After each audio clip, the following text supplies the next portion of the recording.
Pega agora a palavra de Deus, o Evangelho. Abra no Evangelho de Mateus, capítulo 21, versículo 39. Vamos ficar todos de pé, então? Evangelho de Mateus, capítulo 21. Nós vamos ler o versículo 39. Já acharam? E lançando mão dele, o arrastaram para fora da vinha e o mataram. Vou ler de novo. E lançando mão dele, o arrastaram para fora da vinha e o mataram. O que eu li para você parece uma coisa já consumada. Mas na verdade Jesus disse isso uma semana antes de o arrastarem e o matarem. Jesus entrou em Jerusalém, fizeram uma grande festa para ele, as multidões o saudavam, diziam: bendito o rei que vem em nome do Senhor, hosana ao filho de Davi, e parecia ser o auge do sucesso. Uma semana depois dessa aclamação, ele estará morto. Algumas pessoas pensam que Jesus foi vítima de pessoas que não sabiam o que estavam fazendo e homens maus o mataram. Esse pensamento não está errado, porque realmente ele foi vítima. Ele realmente foi morto por homens maus, por pecadores, por iníquos, por ímpios. E Jesus Cristo padeceu tudo isso, porém não involuntariamente, não inconscientemente. As pessoas de fato não sabiam o que estavam fazendo por desconhecimento da palavra. Porém Jesus sabia perfeitamente e com antecedência tudo que iria passar. Por isso que uma semana antes de ser morto, naquele auge da popularidade, Jesus reúne os religiosos, os discípulos também e as multidões e conta uma parábola que é simplesmente extraordinária, por mostrar o pleno conhecimento que ele tinha de tudo que estava para acontecer com ele e mais, o que aconteceria inclusive com Jerusalém e com Israel.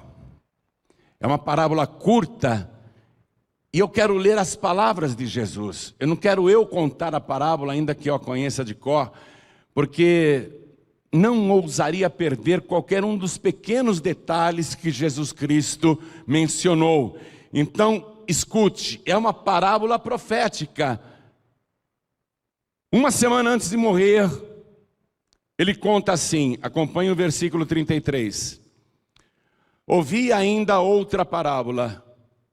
Houve um homem, pai de família, que plantou uma vinha e circundou-a de um valado e construiu nela um lagar e edificou uma torre e arrendou-a a uns lavradores e ausentou-se para longe. E chegando o tempo dos frutos, enviou seus servos aos lavradores para receber os seus frutos. Os lavradores, apoderando-se dos servos, feriram um, mataram outro e apedrejaram outro. Depois enviou outros servos em maior número do que os primeiros, e eles fizeram-lhes o mesmo. E por último, enviou-lhes seu filho, dizendo: terão respeito a meu filho. Mas os lavradores, vendo o filho, disseram entre si: este é o herdeiro, vinde, matemo-lo e apoderemo-nos da sua herança. E lançando mão dele, o arrastaram para fora da vinha e o mataram. Aqui, Jesus está falando do que aconteceu no passado e do que vai acontecer com ele em poucos dias. Quando ele disse, um homem pai de família que plantou uma vinha. O homem pai de família nesta parábola é Deus. O pai de família é Deus. Livro do profeta Isaías, capítulo 64, versículo 8, diz assim: mas agora, Senhor, Tu és o nosso Pai, nós, o barro, Tu és o nosso oleiro, e todos nós obras da Tua mão. Então Jesus está, de uma maneira, chamando Deus de homem, pai de família, mas está se referindo ao seu próprio Pai Celestial, que plantou uma vinha. Como assim plantou uma vinha? Do que ele está falando? Que vinha é essa? Vá comigo no Salmo de número 80. Salmo de número 80. Vamos ler o versículo 8. Trouxeste uma vinha do Egito, lançaste fora as nações e a plantaste. Jesus diz, o pai de família plantou uma vinha. O Salmo de número 80 está revelando a chave da parábola. A vinha veio do Egito. Deus que trouxe, o pai de família que trouxe do Egito. Lançou fora as nações e a plantou, isto é, está falando de quê? De Israel. Israel que ele, o pai, tirou do Egito e trouxe para Canaã e plantou ali. Continuando a leitura. Circundou-a de um valado, isto é, os muros em volta de Jerusalém, e construiu nela um lagar. O lagar é símbolo de prosperidade, para saciar as pessoas, onde as uvas são espremidas. E edificou uma torre, a torre que ele edificou, o templo de Jerusalém, e arrendou-a a uns lavradores, o povo de Israel. Deus entregou lá no Monte Sinai, através de um contrato, os mandamentos, e fez um pacto com esse povo, arrendou a nação e ausentou-se para longe. Depois disso, Deus, entregou a palavra dele, já não precisava estar o tempo todo como ele fazia com Moisés. E ausentou-se para longe. E chegando o tempo dos frutos, sempre chega um tempo, e todo tempo pertence a Deus. Lá no livro de Atos, capítulo 1, versículo 7, os discípulos perguntaram para Jesus, é nesse tempo que o Senhor vai restaurar Israel? Jesus disse, não vos pertence saber os tempos e as estações que o Pai estabeleceu pelo seu próprio poder. Então, o tempo pertence a Deus, não aos humanos. Nós temos curiosidade sobre os tempos, mas isso não pertence a nós, pertence a Deus. E a palavra de Deus declara que sempre há um tempo para tudo. Deus, que é o dono do tempo, ele estabelece um tempo para tudo. Você conhece bem o livro de Eclesiastes, não conhece? Nós vamos ler capítulo 3, versículo 1. Tudo tem o seu tempo determinado, e há tempo para todo o propósito debaixo do céu. Há tempo de nascer e tempo de morrer. Para todos nós, e no caso aqui, o tempo de Jesus nascer foi um tempo determinado por Deus. Cumprindo-se o tempo, Jesus nasceu. E o tempo de morrer. Ia chegar um tempo que Jesus tinha que morrer. Tempo de plantar e tempo de arrancar o que se plantou. Deus plantou Israel, mas ele vai arrancar. E Deus faz isso, ele planta as pessoas nesse mundo, mas chega uma hora ele tira as pessoas do mundo. Tempo de matar e tempo de curar.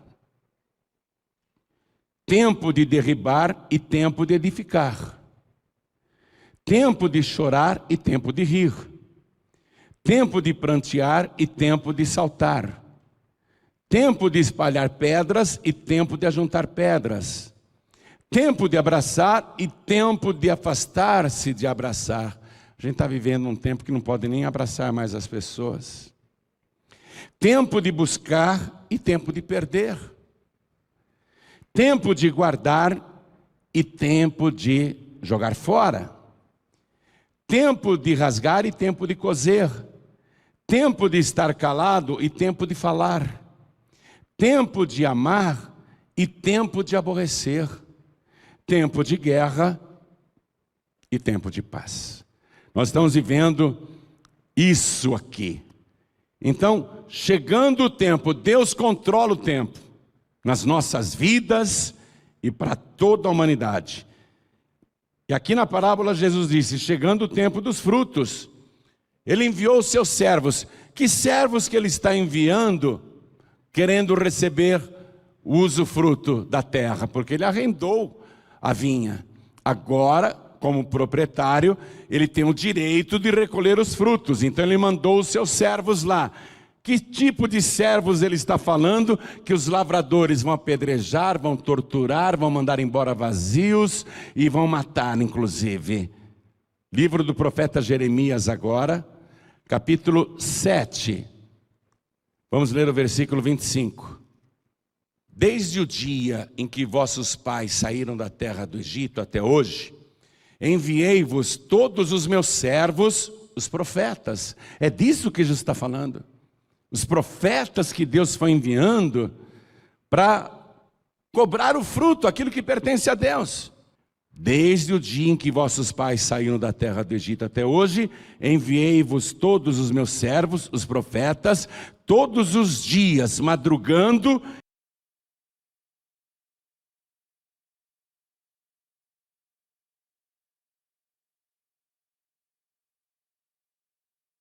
Mas Deus mandava a nós profetas. Deus continuava insistindo, Deus nunca desiste. Mas não me deram ouvidos, nem inclinaram os ouvidos, mas endureceram a sua cerviz e fizeram pior do que seus pais. Então, é disso que Jesus está falando.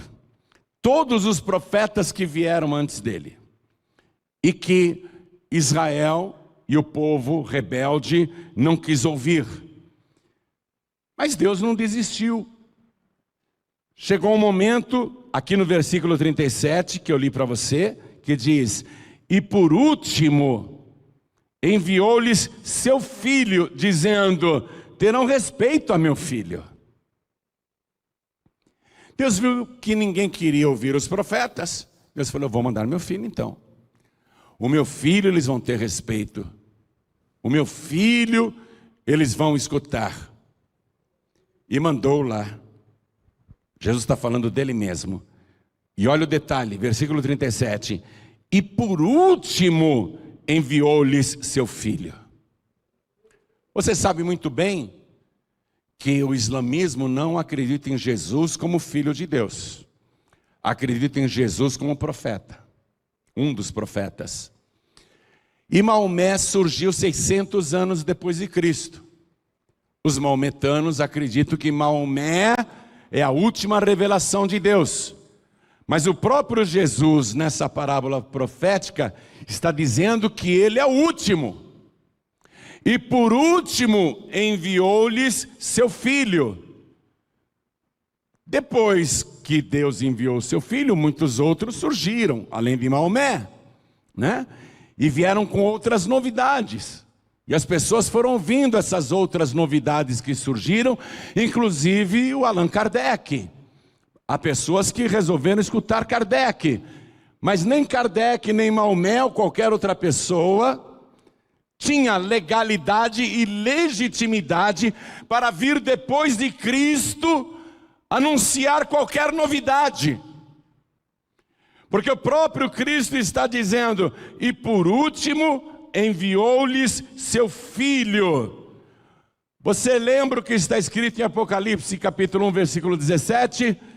Jesus diz ali, eu sou o primeiro e o último, e o que vive. Fui morto, mas eis aqui estou vivo pelos séculos dos séculos, e tenho nas mãos as chaves da morte e do inferno. Nenhuma outra pessoa tem estas chaves. Nenhuma pessoa foi morta e ressuscitou. A última pessoa enviada por Deus e que a humanidade deve ouvir é o Filho. E por último, enviou-lhes seu Filho. Deus não vai enviar outra revelação. O apóstolo Paulo até escreveu: se um anjo descendo do céu vos anunciar outro evangelho, além deste que eu vos tenho anunciado, seja considerado anátema, maldito, porque não haverá outra palavra. Não vai atrás de novidades e modismos.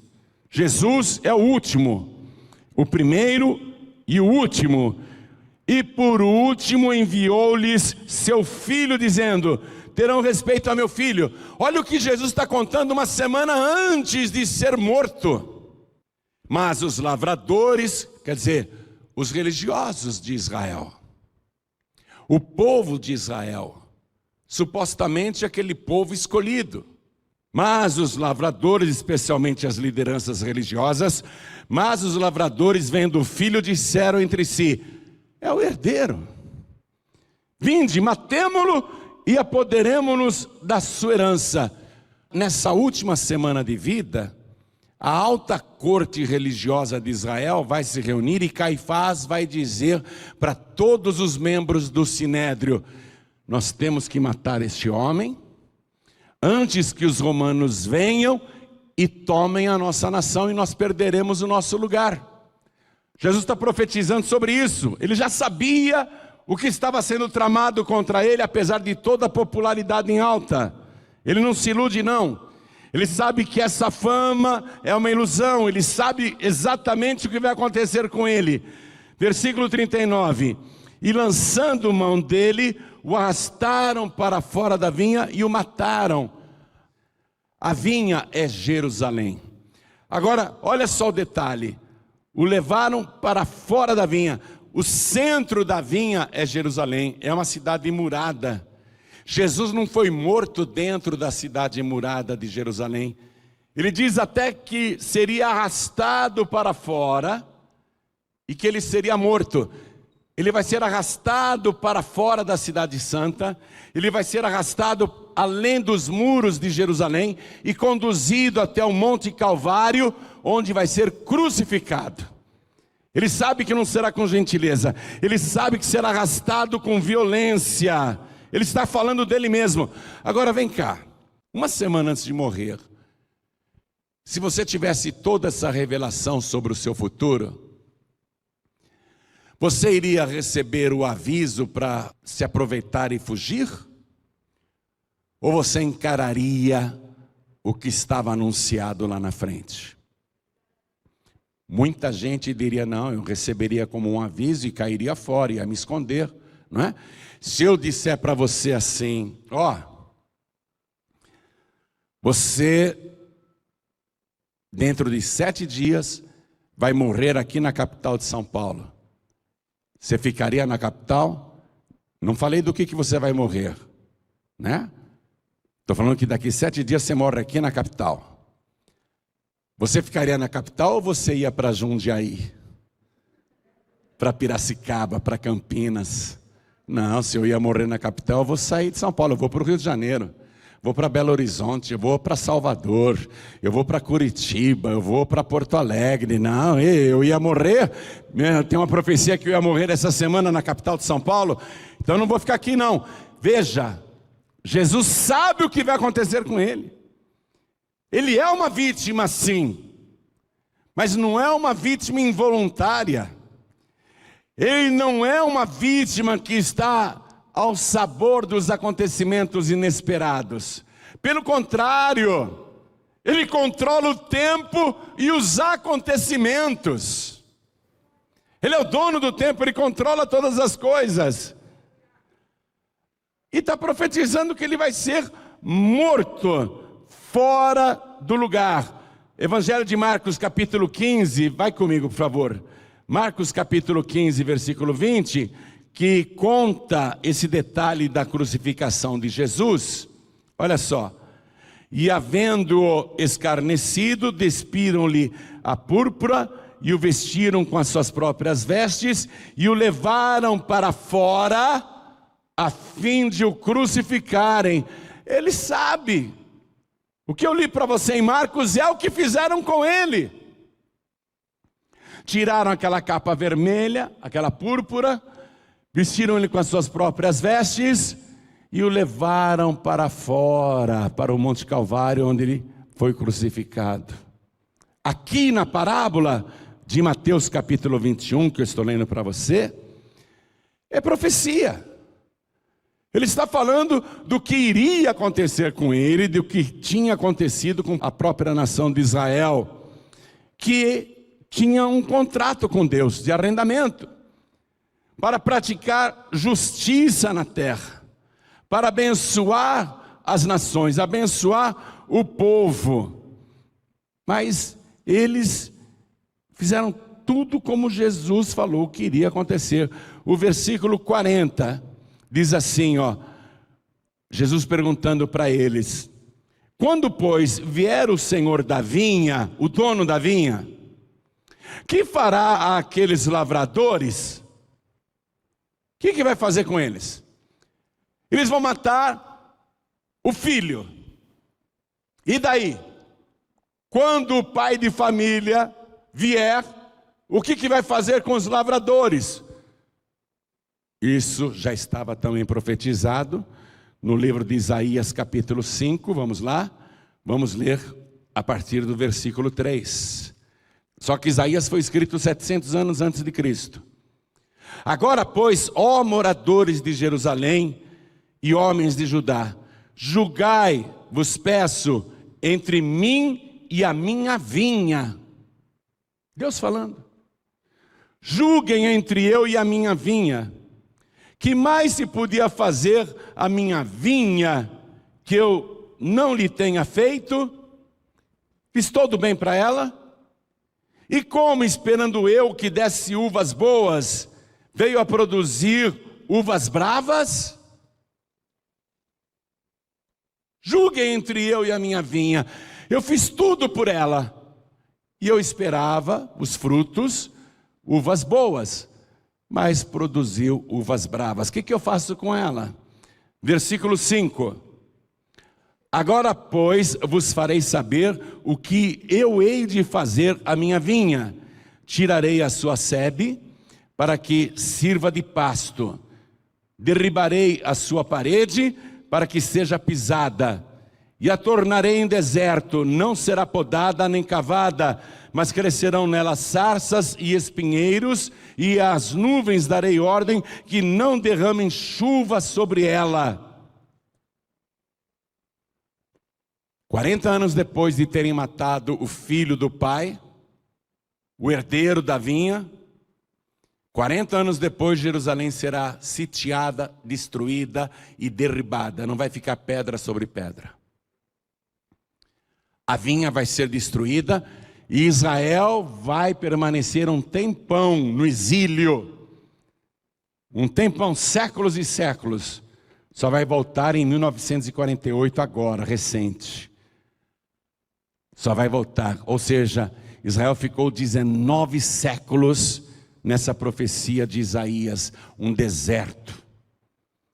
Tudo foi acabado. Jerusalém foi destruída e sitiada. Jesus está profetizando o que já aconteceu e era futuro naquela época, mas para nós já faz parte do passado. Continue escutando essa parábola. Ele perguntou, não é? O que o dono da vinha, o que o senhor da vinha, o que o pai da vinha vai fazer para os lavradores?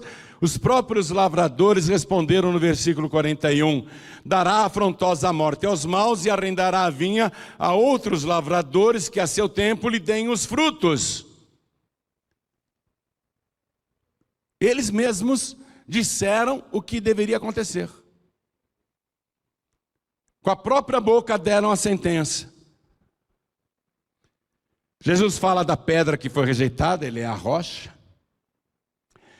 E no versículo 43, Jesus diz assim para eles, uma semana antes de morrer, escute. 40 anos antes de Jerusalém ser destruída. Portanto, eu vos digo que o reino de Deus vos será tirado, e será dado a uma nação que dê os seus frutos. a uma nação que deu seus frutos. Você sabe qual é a tradução da palavra nação? Gente. Vai ser dado a uma gente que deu seus frutos, vai ser tirado deles. O reino de Deus, o reino dos céus vai ser tirado deles. Vamos ver aqui a primeira carta de Pedro, capítulo 2, versículo 9. Já vou terminar a mensagem, mas eu quero que você veja como Jesus estava bem consciente de tudo o que estava para acontecer naquela semana. Primeira carta de Pedro, capítulo 2, a partir do versículo 9, diz assim: mas vós sois a geração eleita, o sacerdócio real, a nação santa, a gente santa. Entenda a nação? Gente, a gente santa. O povo adquirido. Veja, um povo que foi comprado. O povo adquirido, para que anuncieis as virtudes daquele que vos chamou das trevas para a sua maravilhosa luz. Vós que em outro tempo não erais povo, mas agora sois povos de Deus, que não tinhais alcançado misericórdia, mas agora alcançastes misericórdia. Nós somos a nação santa, nós somos o povo adquirido. Nós somos o povo comprado, e nós não fomos comprados nem com prata, nem com ouro, nem com dinheiro, nem com tesouro. Nós fomos comprados pelo sangue do Cordeiro, pelo sangue de Jesus, o Cordeiro Santo e incontaminado. Fomos comprados por um alto preço. Jesus disse: vocês vão perder tudo, eu vou dar para outro povo, para outra gente, para outra nação. Eu vou dar o reino de Deus.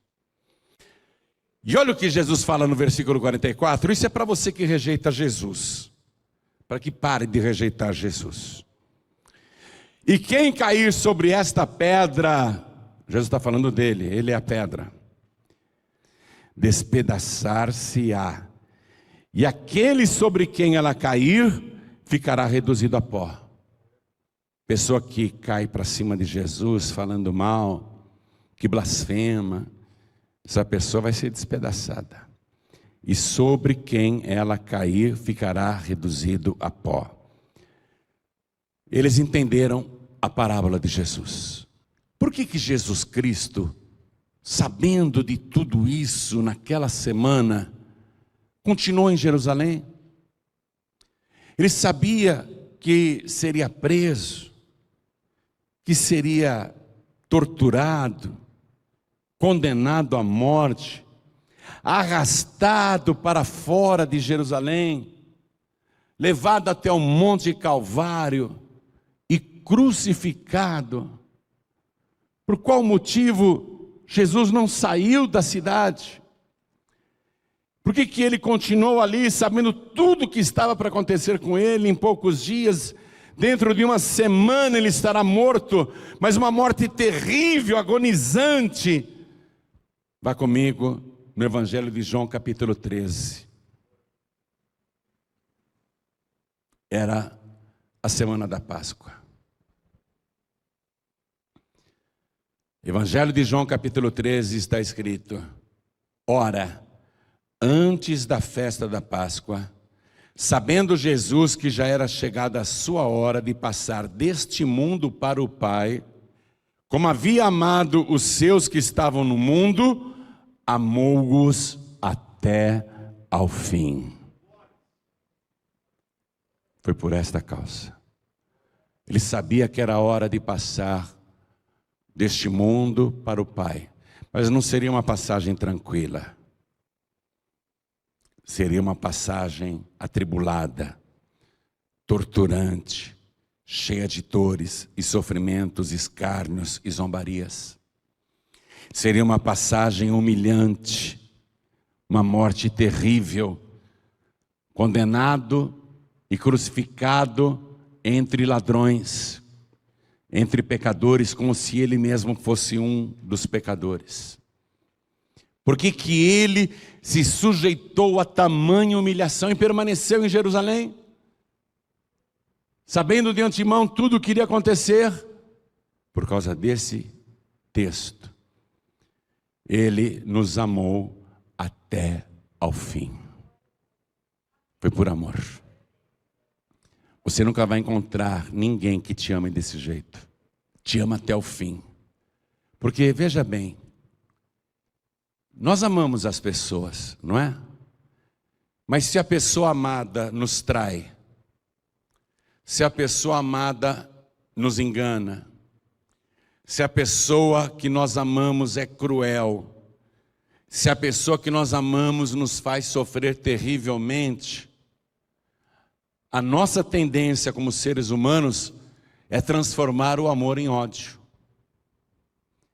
Você vê quantas pessoas terminam um relacionamento, seja namoro, seja noivado, seja casamento, e depois disso nutrem um ódio violento por aquela pessoa que antes era muito amada. E por que o amor virou ódio? Por causa do sofrimento que aquela pessoa impôs, pagando mal o amor que recebia. Então, a nossa tendência como seres humanos é transformar o amor devido ao sofrimento num ódio sem fim. Mas o caso de Jesus é diferente. Ele sabendo e passando por tudo isso, olha o que disse aqui a palavra. Ele sabendo de tudo, como havia amado os seus que estavam no mundo, amou-os até o fim. Amar pecadores, porque não foi só aquela geração que matou Jesus, nós também fizemos Jesus sofrer. E ele foi ferido por causa das nossas transgressões e moído por causa das nossas iniquidades. Qualquer pessoa que peca está matando Jesus. Qualquer pessoa que pratica iniquidade está torturando Jesus, está fazendo mal para Jesus. Então, nós todos estávamos ali matando Jesus. Os nossos pecados estavam ali matando Jesus. E mesmo assim, tendo cada um de nós feito tão mal a Ele, mesmo assim Ele nos amou até o fim. Ele não transformou o seu amor em ódio. Ele não transformou o seu amor em desprezo. Ele não ficou de mal de nenhum de nós. Pelo contrário, Ele continua te amando até o fim. Mesmo não merecendo, mesmo pecando, Ele continua te amando até o fim. E vou dizer mais, não há nada que você possa fazer nesta vida para que Ele deixe de te amar. Você pode ser o pior pecador, a pior pecadora, e Jesus vai continuar te amando mesmo assim. Não que Ele te aceite como pecador, mas Ele vai continuar te amando mesmo assim. E Ele vai te amar, até que um dia você seja tocado por esse amor e diga: o que é que eu estou fazendo da minha vida? Como é que eu estou vivendo? Se Ele me amou desse jeito e continua me amando desta maneira, é aí que você vai entender o amor de Deus. E quando você compreender o amor de Deus por você, você também vai amar este Deus poderosamente. Vai amá-lo de uma maneira como você nunca amou antes. Deus nunca vai desistir de você.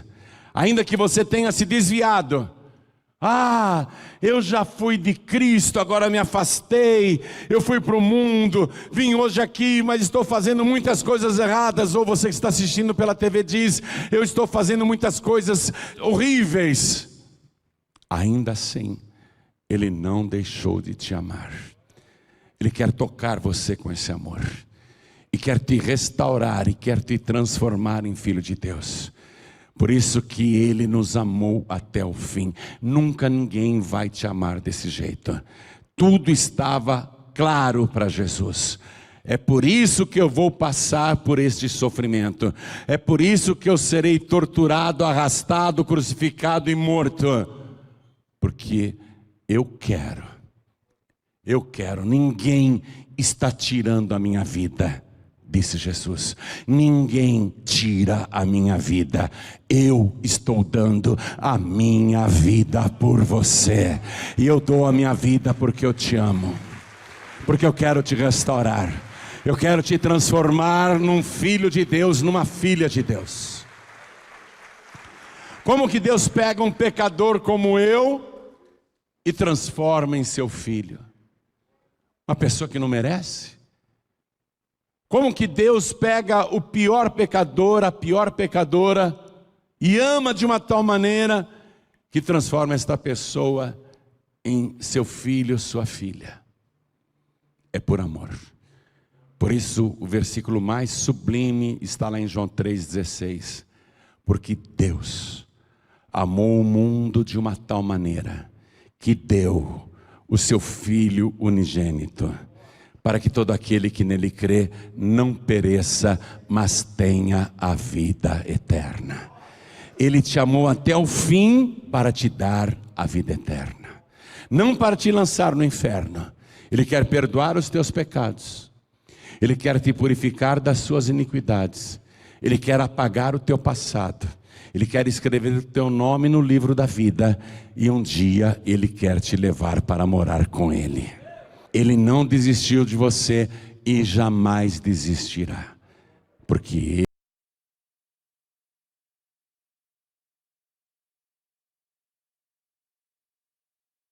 nasceu em Jerusalém, contando com antecedência nesta parábola tudo o que iriam fazer com Ele, porque Ele te amou até o fim e continua te amando. Ele não parou de te amar. Você pode se sentir indigno, indigna desse amor, mas nós não merecemos mesmo. Ele não nos ama porque nós somos dignos desse amor. Ele nos ama gratuitamente. Por isso que a salvação é um presente que Deus dá gratuitamente para a gente. Não é uma coisa que você recebe porque é bonzinho. Você não irá para o céu porque é bonzinho ou boazinha. Você será salvo, será salva se crer em Jesus Cristo. Se crer que Ele te amou até o fim e deu a vida por você, para te salvar. Vamos ficar todos de pé. Jesus deu a sua vida por nós, por amor. Não foi vítima inconsciente, não foi vítima de acontecimentos descontrolados. Pelo contrário, o tempo todo Ele estava no controle do tempo. Tanto que o julgamento dele que aconteceu na noite em que foi preso, o condenou à morte, mesmo passando por vários tribunais de Pilatos, de Herodes, do Sinédrio e o tribunal popular. Mesmo assim, ele controlou o tempo de uma tal maneira que às 9 horas da manhã, pontualmente, naquela sexta-feira, pontualmente, sem nenhum atraso, às 9 da manhã, ele estava sendo pregado na cruz. E por que 9 horas da manhã? Que era o horário em que o primeiro cordeiro era sacrificado no templo na Páscoa. 9 horas da manhã. Jesus é o Cordeiro de Deus que tira o pecado do mundo. E ele ficou pendurado no madeiro, controlando o tempo, até às 3 da tarde.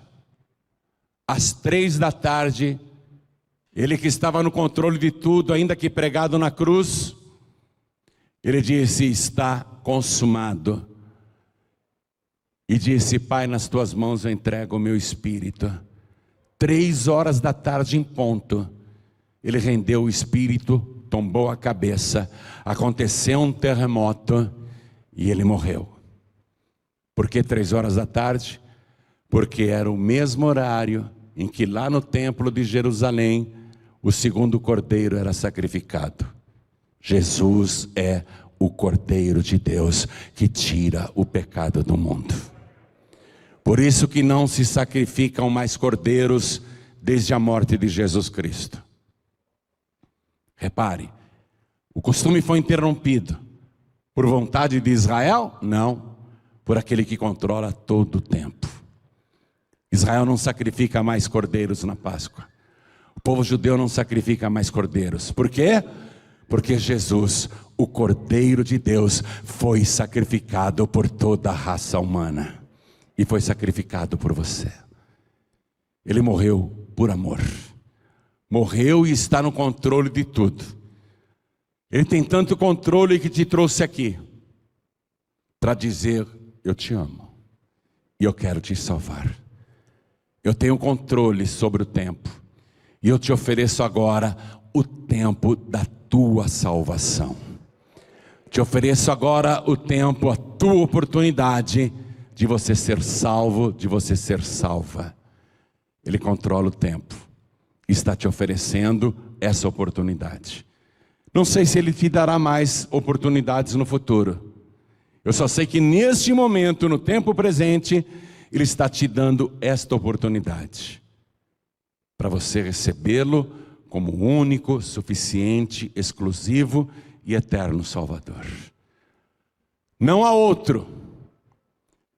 Podem inventar intermediários e intermediárias para você.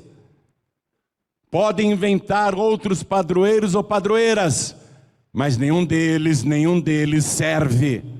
Porque por último, Deus enviou o seu Filho Jesus Cristo, e todo aquele que nele crer será salvo. Mas tem que crer nele com exclusividade. Então olhem todos para mim. Vou fazer essa pergunta.